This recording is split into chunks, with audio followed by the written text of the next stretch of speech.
Sometimes I feel like I'm a sucker for punishment. Fucking hell. Here we are again, chapter 9 with medieval fantasy rogue's choice.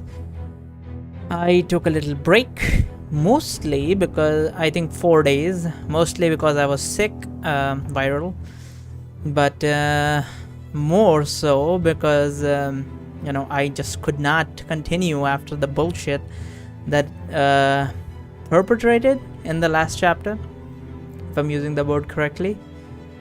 And as you can hear in my voice, I really don't want to read this chapter, but I will because it's a good game. It has been a good game so far. Hopefully the game continues to be good, and it somehow recovers from the few downhills it has gone in the last chapter. Hopefully there's a lot of funny jokes in this one. Hopefully we split from Korea and go another way, do our own thing. Hopefully there is some fun combat in which I can finally take my goddamn mind off these things.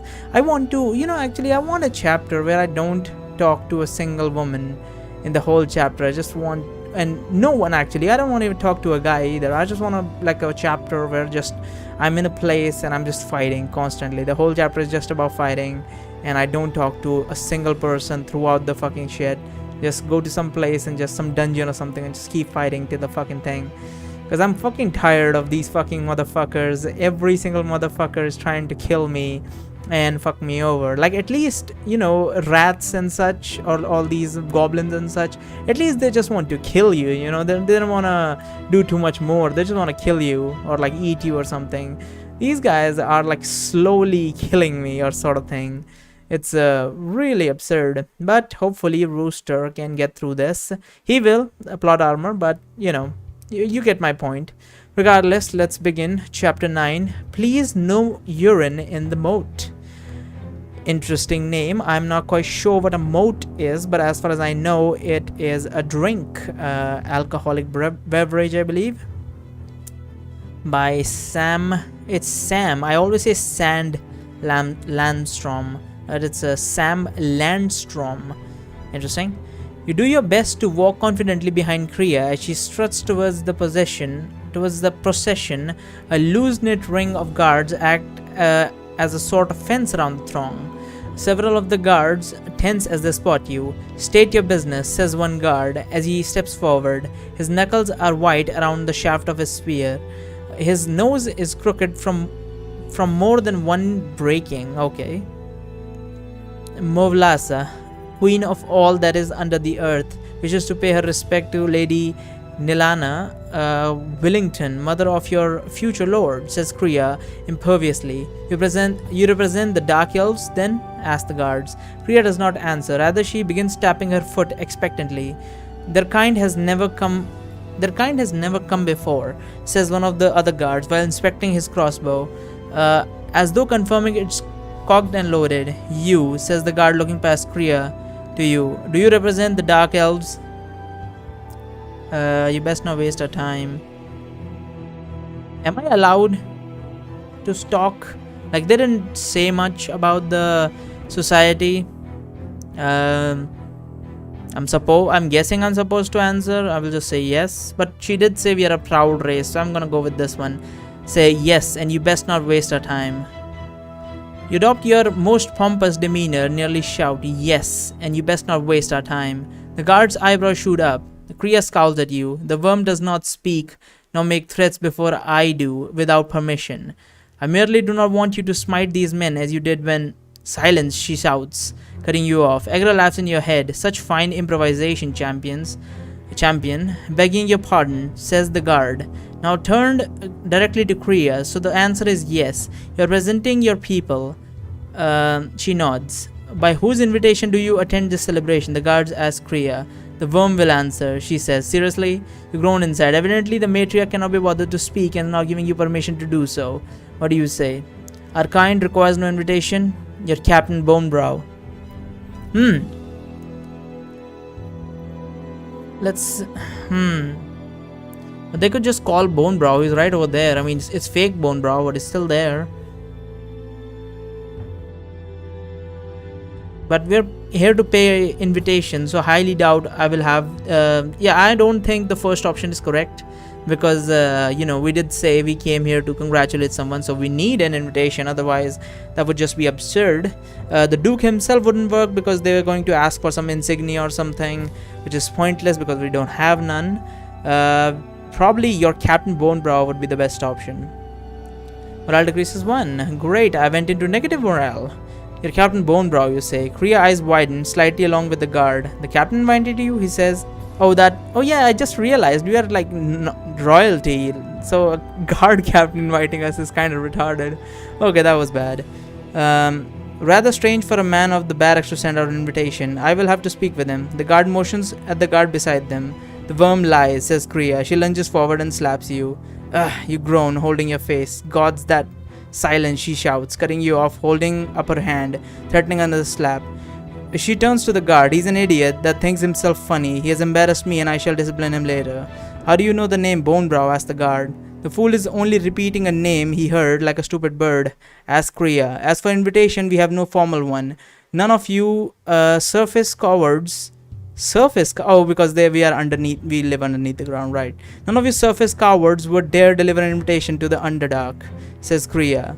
We should ask the captain, whisper the guard with the crossbow. With all the ambient noise from the crowd, you're surprised you made out what he said.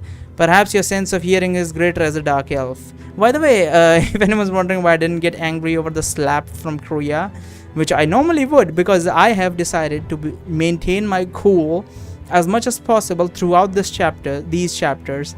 The day that I truly lose my cool is the day when I get to kill these guys. When I get to raise the fucking world to the fucking ground. Which I won't, by the way. I'm just saying that because I will never get that option. I will tell you that. So, but if there is a possibility, I will hold on to that possibility. Well, let's see how this goes anyway.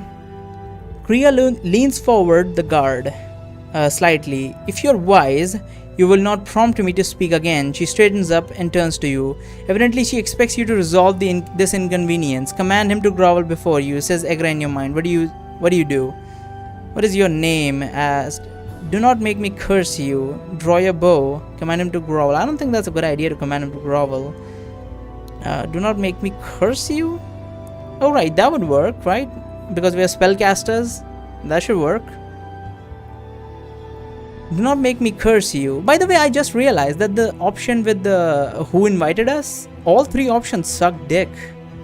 Like, I went with the most logical one, but I missed out obviously on the fact that a fucking guard captain is inviting us. So literally all three of those options are shit. The first option is we didn't get an invitation.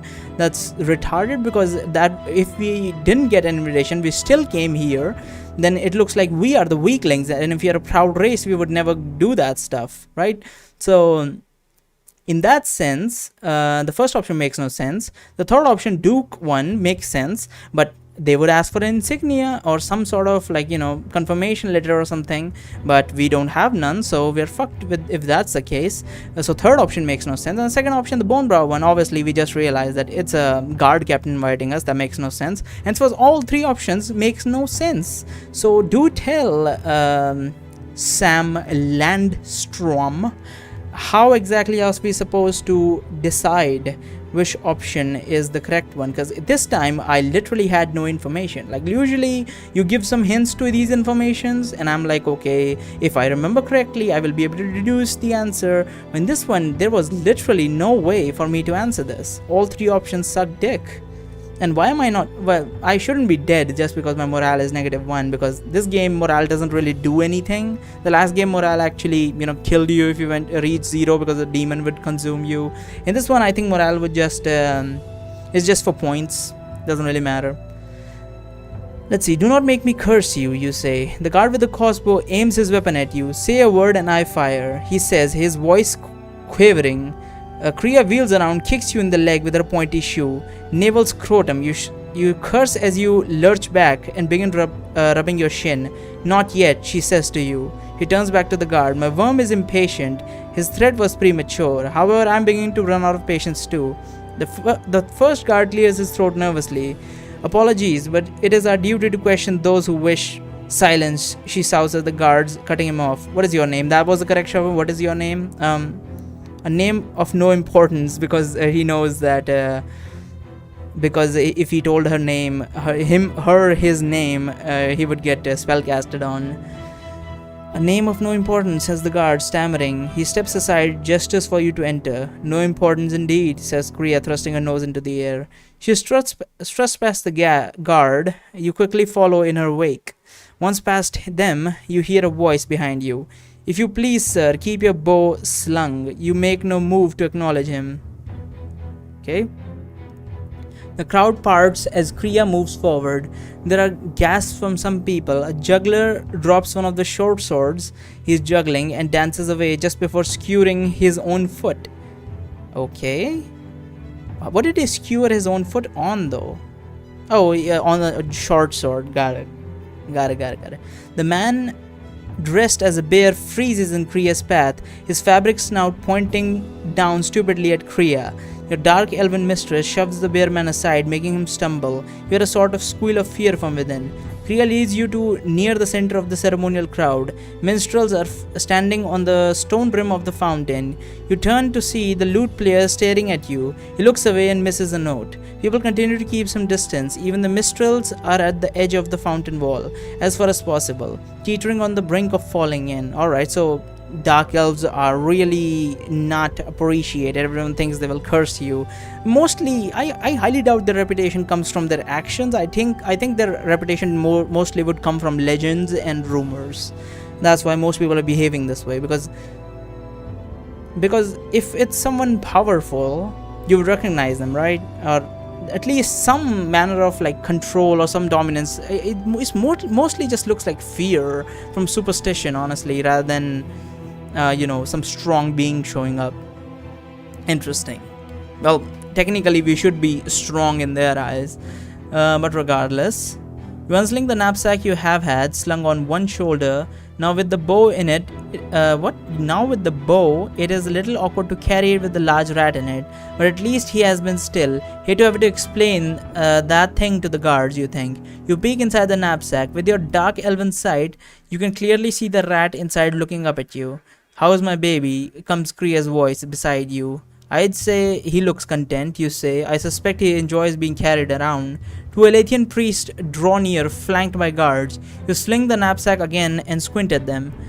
You immediately recognize of the Alathian prince as the acolyte Avis, who healed you only yesterday, or the female one. At that time, her eyes were compassionate and she smiled sweetly. Now she is glowering at you and Kriya. You also recognize the other priest as the young acolyte named Bumin. I think that's the one we met first, who treated Gukog. He isn't looking too friendly either. Patrol, you wonder? Well, people are scared of the unknown, so if we are that much of an exotic creature, they would be wary, obviously. Let's see. As the patrol passes, Kriya stares back at them defiantly. You look about, trying to appear bored. Thankfully, they soon disappear into the crowd. Those priests seemed ready to burn us with holy fire, you whisper to Kriya. Findia, the goddess of dark elves, is sisters with the goddess Aletheia. They have hated each other since the beginning of time, says Kriya. Therefore the servants of Aletheia have no love for us. The dark elves worship a goddess who hates Aletheia. Why? Wait. They're sisters, right? Okay, they have hated each other. They're sisters, but they hate each other. Okay. The dark elves worship a goddess who hates Aletheia, who is in fact the goddess of protection and healing. So are we literally representatives of evil for the ceremony then? You say, your voice rising. Kriya curls her lip at you in warning. Good and evil is not as plain as you think.